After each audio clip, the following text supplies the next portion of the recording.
अलौकिक अफाट पवित्र आत्म्याच्या सामर्थ्याने भरलेला शमशोन,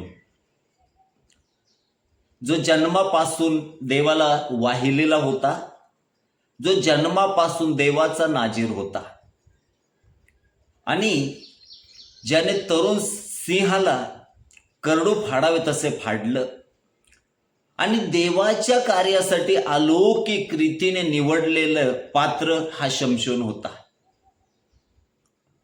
त्याच प्रकारे दावीद,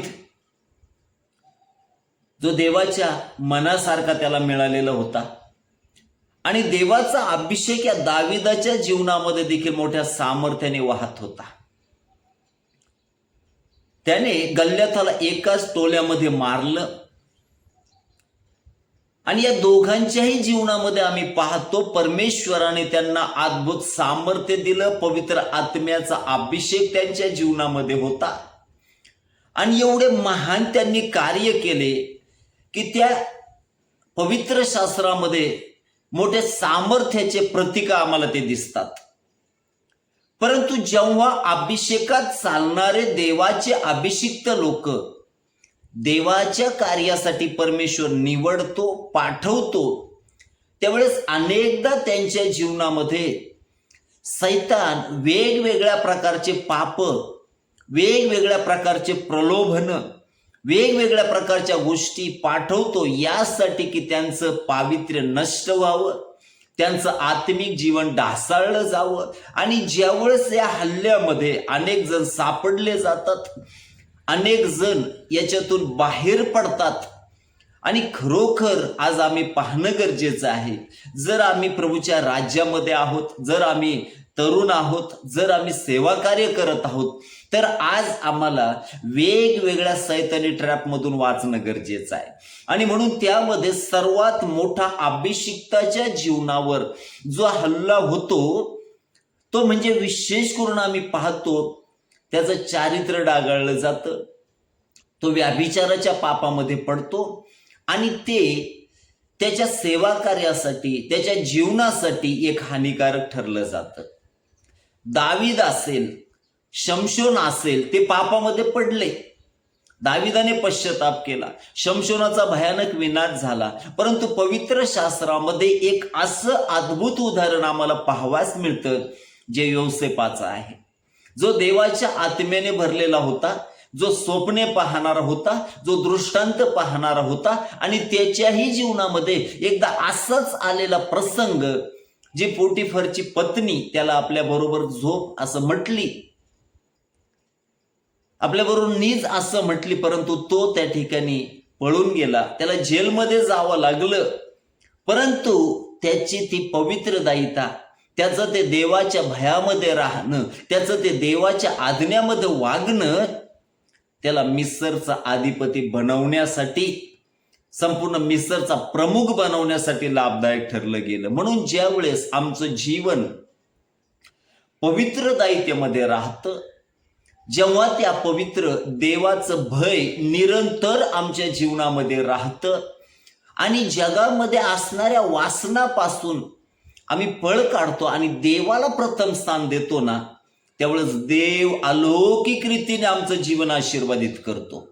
अनेकदा ज्यावेळेस आम्ही चुकीच्या गोष्टी करतो, वासनेमध्ये पडतो, व्यभिचाराच्या पापामध्ये पडतो, त्याचे देखील भयानक दुष्परिणाम आम्हाला भोगावे लागतात. त्याचे 2 उदाहरणं आम्ही पाहतो. शमशोनाचे डोळे फोडले, तो दळण बसला आणि दाविदाच्या जीवनामध्ये देखील निरंतर तलवार त्याच्या पाठीमागे लागलेली राहिली. अनेक संकटांना त्याला सामोरं जावं लागलं, कारण त्याने आपली पवित्रदायिता जपली नाही. आणि म्हणून आज विशेष करून आमचे जे तरुण आहेत, मागील काही दिवसामध्ये अनेक ठिकाणी विशेष करून युवकांसाठी देवाच्या वचनातून बोलण्यासाठी प्रभूने सुंदर संधी दिली. आणि ज्यावेळेस शेवटच्या समयामध्ये अनेकांनी प्रश्न विचारला, तो म्हणजे पॉर्नोग्राफी, यामध्ये जी कामुकता आहे, अनैतिक वासना आहे आणि गुप्त प्रकारच्या पापामध्ये अनेकांचे जीवन बरबटलेले आहेत आणि त्यामधून आम्ही कसं वाचावं, आम्ही काय करावं याबद्दल अनेकांनी मार्गदर्शनाची अपेक्षा केली आणि अनेकांचा हा प्रश्न आल्या कारणाने आज हा सर्वांसाठी आपण व्हिडिओ बनवत आहोत, यासाठी की अनेकांना मार्गदर्शन मिळावं, देवाच्या आत्म्याने त्यांच्या विशेष करून त्यांच्या अंतःकरणाला पापाविषयी जाणीव करून द्यावी, अनेकांनी पश्चाताप करावा आणि देवाकडे पुन्हा फिरावं आणि चुकीच्या गोष्टीतून बाहेर यावं, हा यामागचा हेतू आहे. आणि म्हणून आज विशेष करून जर आम्ही पाहिलं तर सोशल मीडिया आज सर्वजण त्यावर आहेत. प्रत्येकाच्या हातात मोबाईल आहे. प्रत्येक जण तासन तास त्यावर अडकलेला असतो, जुंपलेला असतो. आणि त्या ठिकाणी जर आम्ही पाहिलं तर ज्या ज्या वेळेस आम्ही मोबाईल पाहतो त्या ठिकाणी अनावश्यक अशा गोष्टी निरंतर आमच्या नजरेसमोर पडतात.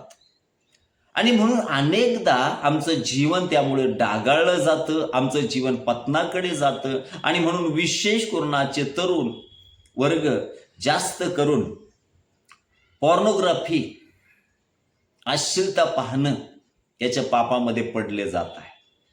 आणि त्याचे आम्ही भयानक दुष्परिणाम त्या ठिकाणी पाहतो.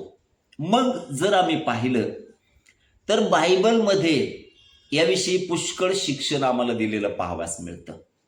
मग पॉर्नोग्राफी हा शब्द आधुनिक आहे आणि तो शब्द त्याच प्रकारे वापरलेला आम्हाला पवित्र शास्त्रात आढळत नाही, परंतु इतर शब्द आम्हाला पवित्र शास्त्रामध्ये पाहावयास मिळतात, जसं कामुकता, अनैतिक वासना, गुप्त पाप आणि मनाची शुद्धता, अशुद्धता, असे वेगवेगळे शब्द आम्हाला त्या ठिकाणी पाहावयास मिळतात. आणि म्हणून याची मूळ व्याख्या जर आम्ही पाहिली तर कामुक वासना, लस्ट, बायबल शारीरिक संबंधांना पाप म्हणत नाही, तर देवाच्या योजनेबाहेर, विवाहाबाहेर असलेल्या लैंगिक वासनेला बायबल पाप म्हणतं.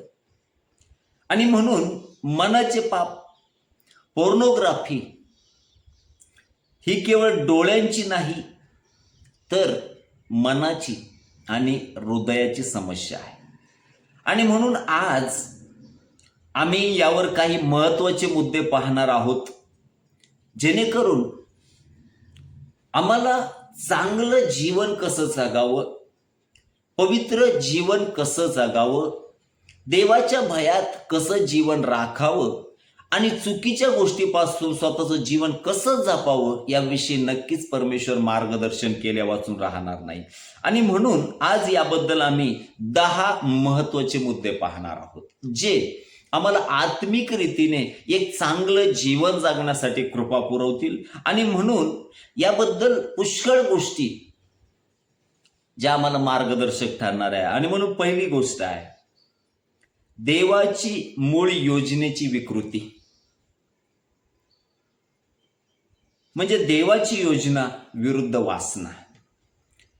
देवाने मानवी शरीर आणि लैंगिक नाते हे पती पत्नीसाठी पवित्र आणि निस्सीम प्रेमासाठी निर्माण केलेलं आहे.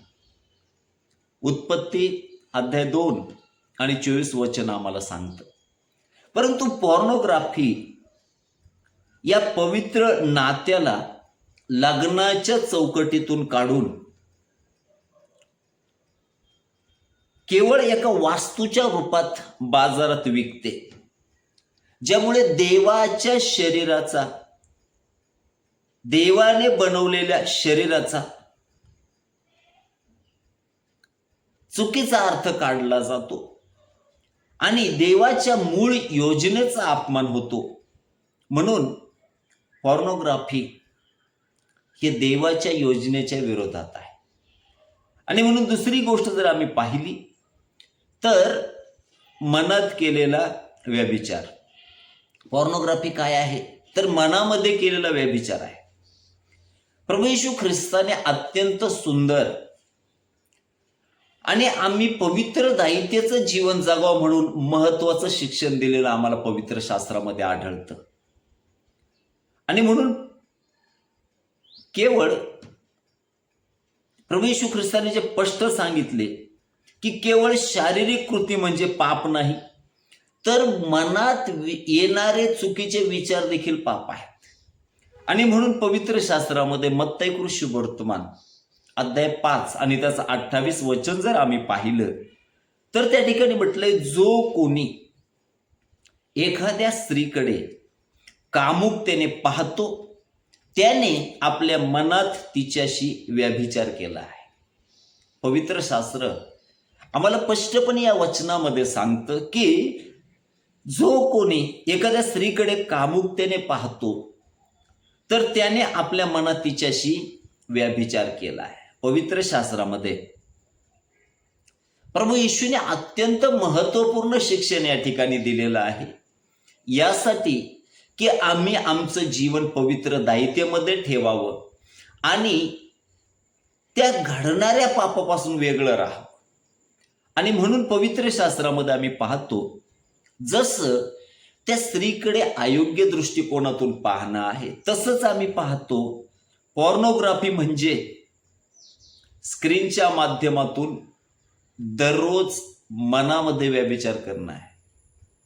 जसं ज्या प्रकारे त्या स्त्रीकडे अयोग्य नजरेतून पाहणं आहे आणि त्याला व्यभिचार गणलं गेलं आहे, त्याच प्रकारे मोबाईलच्या स्क्रीनच्या माध्यमातून ज्यावेळेस आम्ही चुकीच्या गोष्टी पाहतो त्या गोष्टीला किंवा त्या पॉर्नोग्राफीला देखील व्यभिचार करणं म्हटलेलं आहे.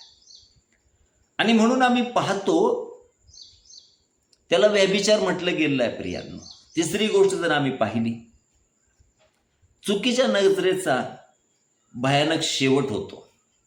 आणि हे जे कृत्य आहे ना, त्याचा शेवट भयानक आहे. आम्हाला त्याचा दंड आमच्या जीवनामध्ये भोगावा लागतो. आणि त्याचं एक उदाहरण जर आम्ही पवित्र शास्त्रामध्ये पाहिलं तर दावीद राजा राजवाड्याच्या छतावर फिरत होता आणि त्यावेळेस त्याची नजर बत्सेबाकडे गेली, जी स्त्री स्नान करत होती, आणि त्या स्त्रीकडे त्याने चुकीच्या पद्धतीने पाहिलं. दुसरे शमूएल अध्याय 11 यामध्ये आम्हाला हा वृत्तांत पाहतो.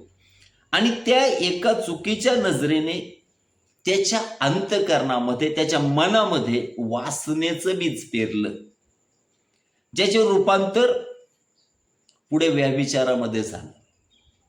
त्याने चुकीच्या नजरेने वासनेने पाहिलं, त्याच्यामुळं त्याच्या मनामध्ये चुकीचं बीज पेरलं गेलं आणि त्याचं रूपांतर जर आम्ही पाहतो तर ते व्यभिचारामध्ये झालं. म्हणून अनेकदा आम्ही तासनतास जे मोबाईलवर चुकीच्या गोष्टी पाहतो ना, त्याचा विपरीत परिणाम आमच्या जीवनावर होतो आणि त्याद्वारे देवाचे आणि आमचे नातेसंबंध तुटले जातात. प्रियांनो, म्हणून नेहमी चुकीच्या गोष्टी आम्हाला विनाशाकडे घेऊन जातात.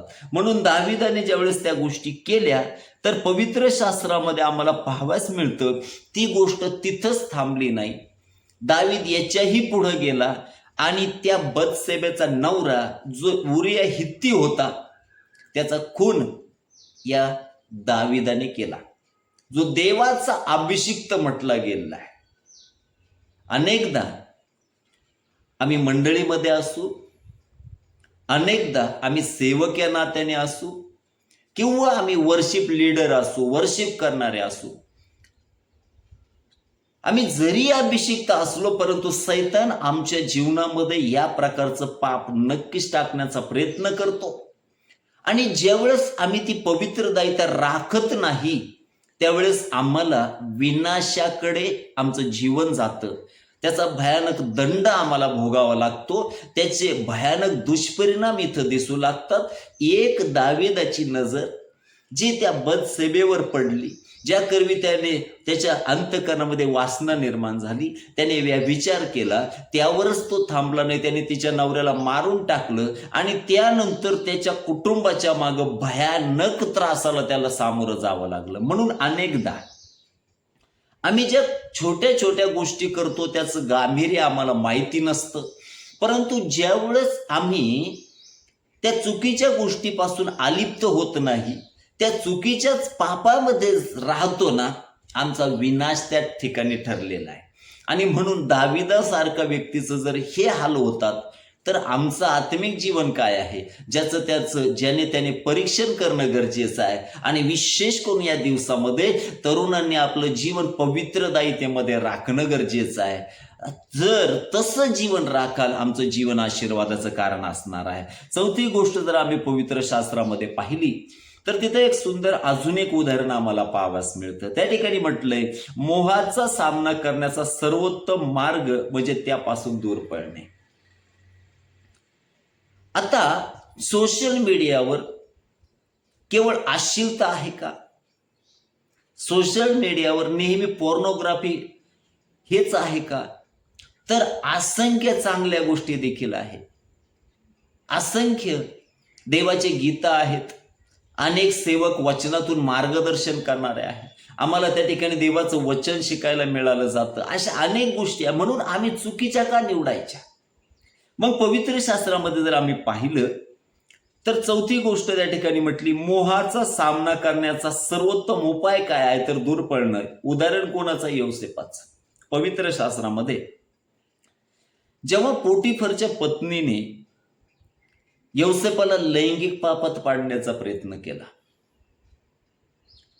आणि त्यानंतर जर आम्ही पाहिलं, तेव्हा यौसेप तिथं थांबला नाही, तर तो आपले कपडे सोडून पळून गेला. उत्पत्तीचं पुस्तक अध्याय 39 आणि 12 वचन आम्हाला सांगतं. आणि ते त्याचं पळणं त्याच्या विनाशास कारणीभूत ठरलं नाही. त्याला भले जेलमध्ये जावं लागलं, त्याला त्रास सहन करावा लागला, परंतु वचनामध्ये म्हटलंय देवाची उपस्थिती त्याच्याबरोबर होती. म्हणून जेव्हा आम्ही आमचं आत्मिक जीवन जपतो, देवाचं भय आमच्या जीवनामध्ये निरंतर राहतं आणि त्यावेळेस ज्यावेळेस आम्ही चुकीच्या गोष्टीपासून पळ काढतो, ते आमच्या जीवनासाठी आशीर्वादाचं कारण ठरतं. हाच यौसेप त्या पापामुळे जेलमध्ये गेला. याच यौसेपाला 2 कैदी भेटले. याच यौसेपाने त्यांच्या स्वप्नांचे अर्थ सांगितले. त्याच कैद्याने पुन्हा यौसेप जो अभिषिक्त आहे आणि तो स्वप्नाचा अर्थ सांगतो, दृष्टांताचा अर्थ सांगतो, हे फारोला सांगितलं. त्याच फारोने यौसेपाला तिथं बोलून घेतलं आणि फारोच्या स्वप्नाचा अर्थ या यौसेपाने सांगितला. आणि देवाने ज्या प्रकारे योजना बनवली होती त्यानुसार परमेश्वराने त्याला त्याच्या चांगल्या कृतीचं एवढं मोठं फळ दिलं की राजा म्हणतो, केवळ मी नावासाठी राज आहे, सगळं मिसर परमेश्वराने त्याच्या हातामध्ये देऊन टाकलं. आणि म्हणून क्षणिक पापासाठी आम्ही आमचं आशीर्वादित जीवन पणाला लावून टाकतो. आमचे जीवनातले आशीर्वाद आम्ही क्षणिक पापामुळे गमावून टाकतो. म्हणून नेहमी आमचं लक्ष देवाकडे असायला पाहिजे. नेहमी आमच्या जीवनामध्ये देवाचं भय असायला पाहिजे. आणि ज्यावेळेस या गोष्टी आम्ही जपू ना, त्यावेळेस आमचं जीवन नक्कीच आशीर्वादाचं कारण असेल. आणि म्हणून या वचनामध्ये जर आम्ही पाहिलं, तर पवित्र शास्त्र सांगतं, जार कर्मापासून दूर पळा. यौसेप त्या ठिकाणून पळाला. मग ज्यावेळेस आम्ही सोशल मीडियावर तासन तास चुकीच्या अश्लील गोष्टी पाहत राहतो, त्याचा काय फायदा आहे आम्हाला? ते आमच्या जीवनामध्ये पाप घेऊन येतात. ते आमचा नातेसंबंध देवाशी तोडून टाकतात.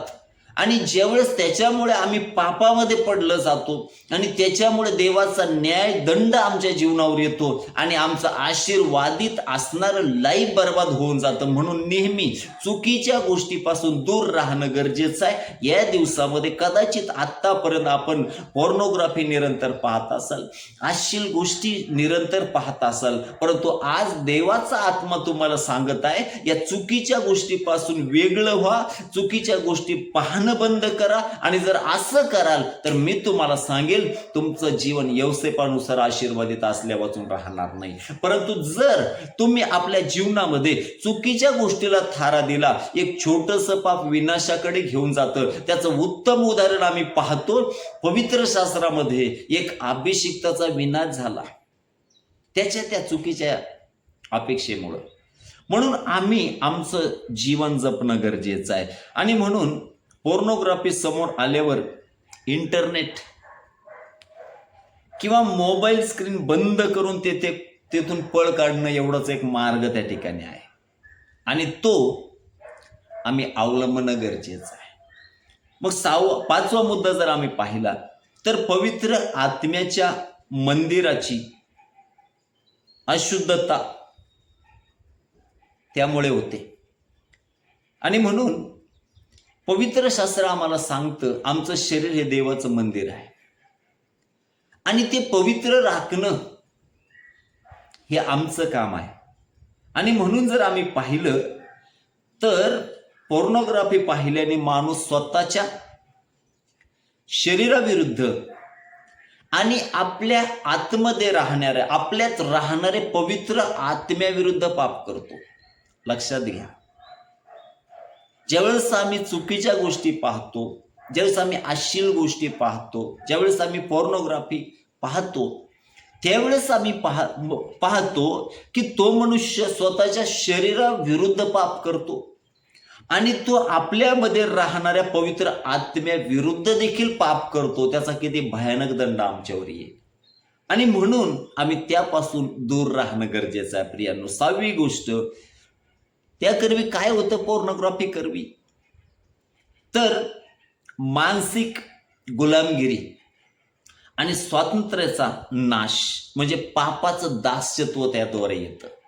म्हणून आम्ही पाहतो प्रभू येशूने म्हटले जो कोणी पाप करतो तो पापाचा दास आहे, पापाचा गुलाम आहे. योहान शुभवर्तमान अध्याय 8 आणि 34. जो कोणी पाप करतो तो पापाचा गुलाम आहे. आणि ज्यावेळेस आम्ही अश्लीलता पाहतो, ज्यावेळेस आम्ही वासनेने चुकीच्या गोष्टी पाहतो, पोर्नोग्राफी पाहणं, व्हिडिओ पाहणं, चुकीचे व्हिडिओ पाहणं आणि त्याचे भयानक परिणाम आमच्या जीवनावर, शरीरावर झाल्या वाचून राहत नाही. मग त्यामध्ये काय होतं तर पोर्नोग्राफीची सवय आमच्या मेंदूचा ताबा मिळवते. आणि ज्यावेळेस आमच्या मेंदूचा ते ताबा मिळवतो ना, त्यावेळेस आम्हाला ते पाहिल्याविना चैन पडत नाही. आमचं कंट्रोल स्वतःवरचं निघून जातं आणि आम्हाला वारंवार त्या गोष्टी कराव्याशा वाटतात, वारंवार त्या गोष्टी हव्याशा वाटतात, कारण सैतान आमचा ताबा त्यावेळेस घेतो. आणि म्हणून दुसरी गोष्ट, त्यामुळे माणसाच्या स्वतःच्या विचारावर आणि वेळेवर नियंत्रण राहत नाही.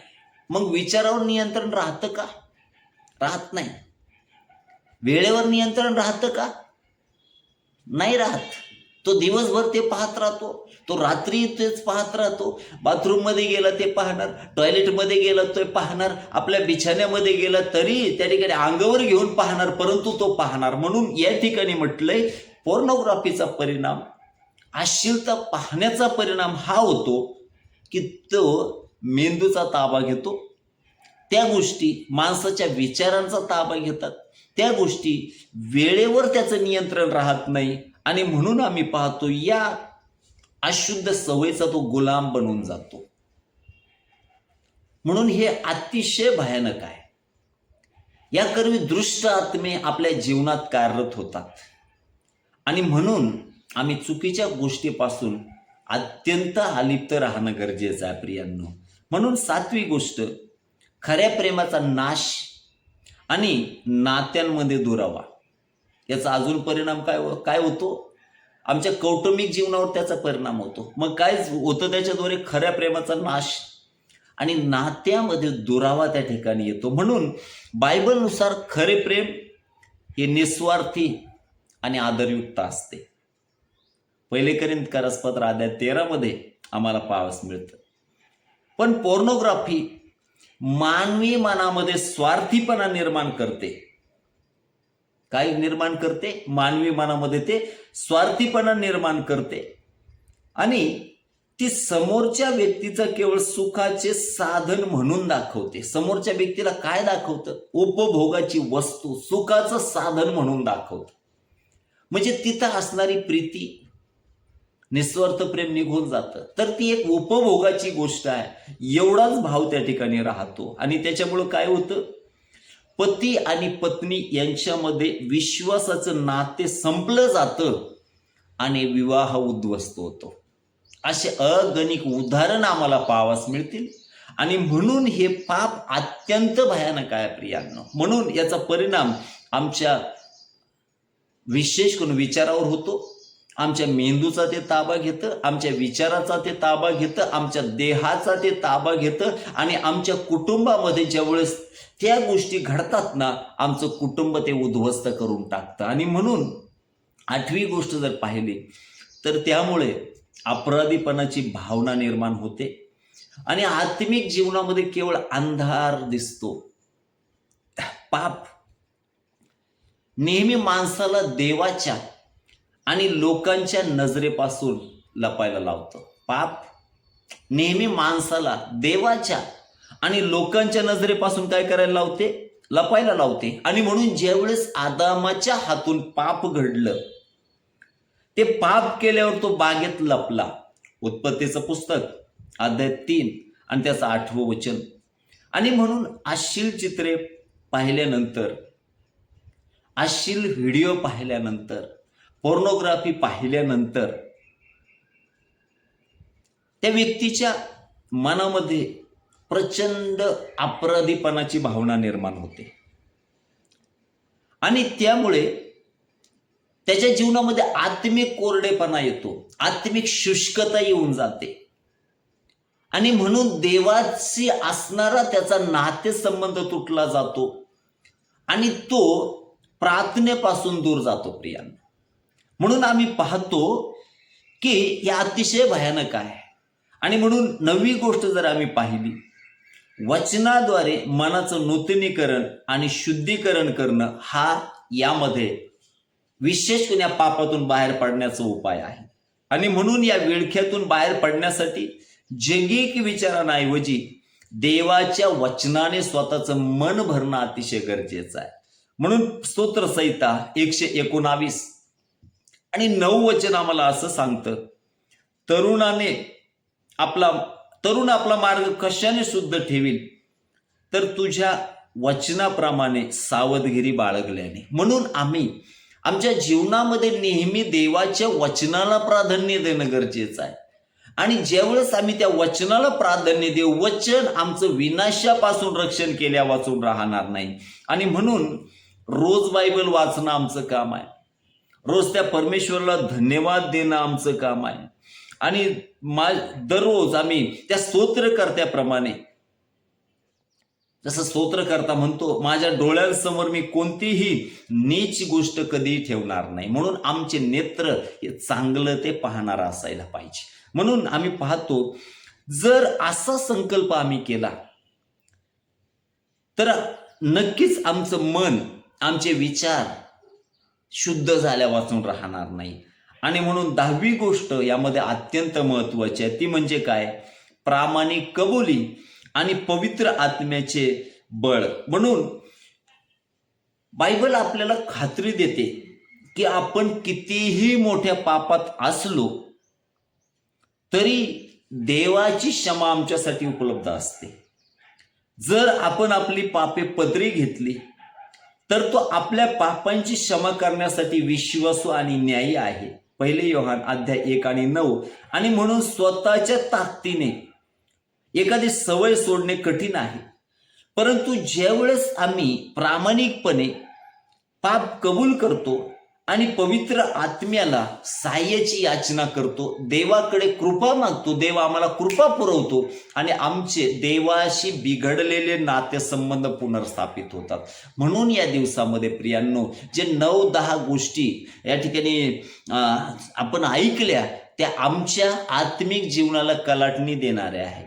आम्ही काय करावं आणि काय करू नये याबद्दल सांगितलेल्या गोष्टी याचा जरूर विचार करा. आणि चुकीच्या गोष्टीपासून, अश्लीलता पाहण्यापासून, फोटो असतील, व्हिडिओ असतील, टी व्हीवर असेल, मोबाईलवर असेल, कशावरही असेल, ते पाहणं बंद करा. हे नक्कीच आमच्या आत्मिक जीवनाला आशीर्वादाचं कारण असणार आहे. प्रभूमध्ये सर्वांना विनंती, आपल्या तरुण वर्गासाठी असणारा हा व्हिडिओ आपल्या चर्च ग्रुपवर टाका. जेवढेही व्हॉट्सॲप ग्रुपवर आपलं टाकता येईल तो शेअर करा, जेणेकरून अनेकांचं जीवन जे चुकीच्या पापामध्ये आहे त्यापासून वाचलं जाईल आणि त्याचे आशीर्वाद आपलं मिळाल्या वाचून राहणार नाही. आणि ज्यांच्याही जीवनामध्ये या प्रकारचं पाप आहे, तासनतास ते मोबाईलवर झोपून आहे, तासनतास ते चुकीच्या गोष्टी पाहत आहे, पोर्नोग्राफी पाहत आहे, त्यांना देखील विनंती आहे, हे पाप सोडून द्या, खरा पश्चाताप करा, देवाकडे क्षमा मागा, देवाशी बिघडलेले नातेसंबंध पुनर्स्थापित करा. आणि जर हे कराल तर तुमचं जीवन शापाचं कारण नव्हे तर एक आशीर्वादाचं कारण ठरलं जाईल. ज्या प्रकारे यौसेफ त्याचं जीवन त्याने पवित्र राखलं आणि तो आशीर्वादित झाला, ज्या प्रकारे दावीद त्या ठिकाणी त्याच्या हातून पाप घडलं परंतु त्याने पश्चाताप केला. स्तोत्र 51 मध्ये जरूर ते वाचा, पश्चाताप करा आणि देवाशी बिघडलेले नातेसंबंध पुनर्स्थापित करा, म्हणजे देव आम्हाला आशीर्वादित केल्या वाचून राहणार नाही. आणि म्हणून सर्वांना विनंती आहे, अत्यंत महत्त्वपूर्ण असणारे हे व्हिडिओ जे तुम्ही पाहतात, असेच अत्यंत आपल्या आत्मिक जीवनासाठी महत्त्वपूर्ण असणारे व्हिडिओ आम्ही लगातार टाकत आहोत. आपल्या सर्वांना, कुटुंबातल्या सर्वांना हे चॅनल सबस्क्राईब करण्यास अवश्य सांगा. आपण जर केलं नसेल तर आपणही सबस्क्राईब करा. या व्हिडिओच्या माध्यमातून प्रत्येकाने आपली कमेंट त्या ठिकाणी टाका, जेणेकरून मलाही समजेल देवाने आपलं जीवन ब्लेस केलेलं आहे. जेणेकरून अजूनही काही विषय हवे असतील त्यासाठी देखील कमेंटमध्ये सांगा, कॉल करू शकता, त्या माध्यमातून तुम्ही भेटू शकता. देवबाप सर्वांना या वचनातून आशीर्वादित करो. Praise the Lord.